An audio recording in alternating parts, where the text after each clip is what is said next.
تواڈے واسطے سب تو زیادہ ایماندار سن، تواڈے نزدیک وہ سب تو زیادہ صدیق سن، سچے سن۔ تسی اپنی امانتاں انہاں دے کول رکھدے، اور اج تانوں اچھے نہیں لگدے۔ کوئی حضور صلی اللہ علیہ وسلم دے بارے کہندا معاذ اللہ سما معاذ اللہ وہ جادوگر نے، اور کوئی انہوں کاہن کہندا، کوئی انہوں ساحر کہندا، کوئی دیوانہ کہندا، کوئی کہندا کہ نبی پاک صلی اللہ علیہ وسلم سان قصے کہانیاں سنا دے۔ تو نضر بن حارث لوگاں نوں کہن لگے، لوگو محمد صلی اللہ علیہ وسلم تانوں قوم سمود اور قوم عاد دے قصے تانوں سنا دے نے، اور میں چاہنا کہ میں روم فارس رستم اور اسفندیار کے قصے تانوں سناؤں۔ کہ نضر بن حارث تاجر سی، تجارت دے واسطے دوسرے ملکاں دے اندر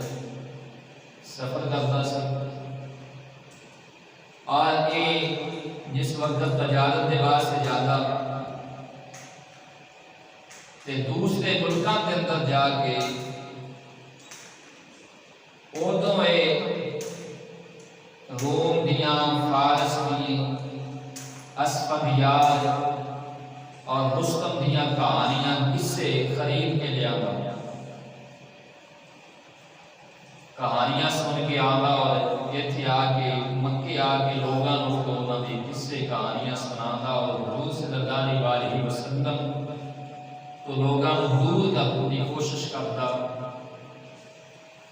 جس جگہ تے کریم آقا صلی اللہ علیہ وسلم جا کے قرآن پڑھتے،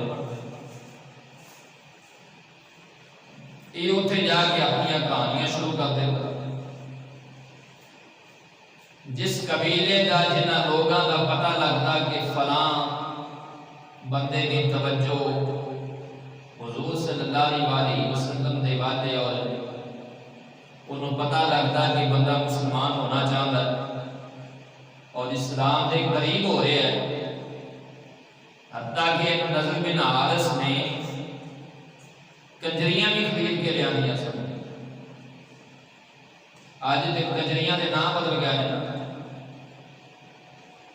تہذیب دا زمانہ جو آ گیا، جی تہذیب سکھائی جاتی ہے، تو لہذا ہن انہاں دے نام بھی بڑے مہذب نال بولے جاندے نے، جی اداکار ہے، اے جی اداکار ہے، گلوکار ہے، نام بدل گیا، ماڈرن زمانہ ہے۔ اے نضر بن حارث انہیں کنجریاں خرید کے لیا دیا، گاون باریاں لے کے آیا، اور انہوں پتہ لگتا جس وقت کے فلاں بندہ اسلام دے وال مائل ہو رہے ہیں اور اسلام دے قریب ہو رہے ہیں، محمد صلی اللہ علیہ وسلم دے قریب ہوتا جا رہے ہیں، اور یہ مسلمان ہو جائے گا،